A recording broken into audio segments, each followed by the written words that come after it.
Good morning, Sylvia. My name is Philip Rouleau with Rolltrack, and as promised, I'm going to go over a very quick OR in-service video so you have a better understanding of how the Rolltrack retractor sets up over the OR table. Now, I did see that you have had experience as a circulator nurse, so you understand how important it is to set this equipment up properly.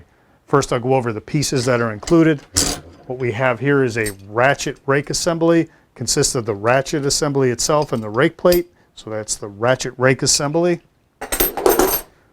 Next, you have a top post, and this is referred to as a spline top post, and I'll explain that in a minute. And then you have the post clamp. This is a spline tip post clamp, circulator applied. This is designed to have the knob tightened by the circulator nurse. So what we're going to do is quickly put this on the OR table. First, you'll take your post clamp. You're going to turn this knob counterclockwise all the way until it stops.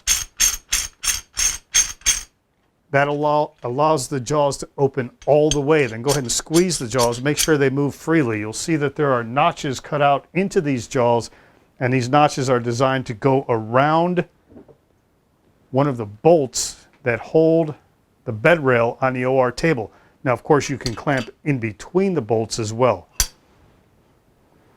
So go ahead and open those jaws all the way. Make sure they're moving freely.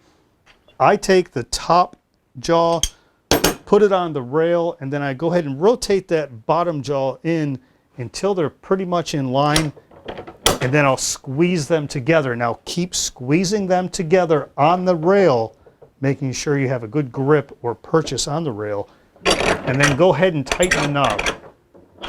You don't want to bring those jaws together or tighten the jaws by turning the knob onto the bed rail. You want to squeeze those jaws together, squeeze that rail, continue to hold them this way, very important, and then tighten the knob. So the knob is designed to tighten, not to bring the jaws together. So once you get those jaws tight on that bed rail, tighten it as tight as you can get it. Grab the post here, make sure that it's not going to move. So this is a very secure attachment to that bed rail. Next, I'm going to take my top post and set it up so it's perpendicular straight across the OR table. Go ahead and set that down.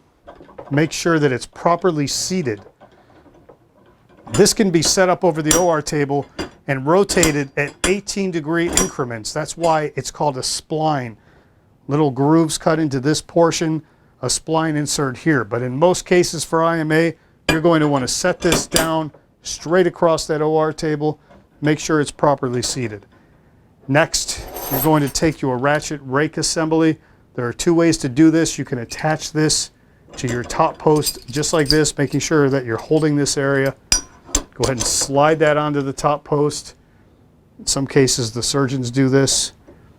Make sure that it's lined up between the alignment marks so this knob goes down into one of the detents on the top post. You'll see that in more detail in the longer video.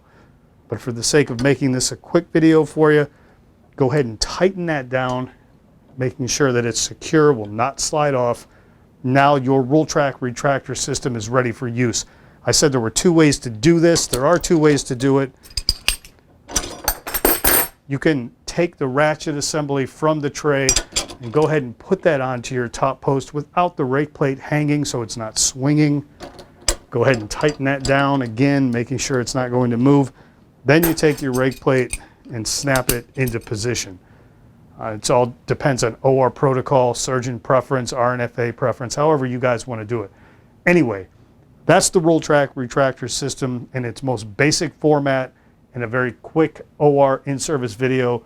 From what I'm able to see, this is exactly what your surgeon who's requesting the Rolltrack has used at other places. If you have any questions or comments, please call or email. Thanks for your time. Have a nice day.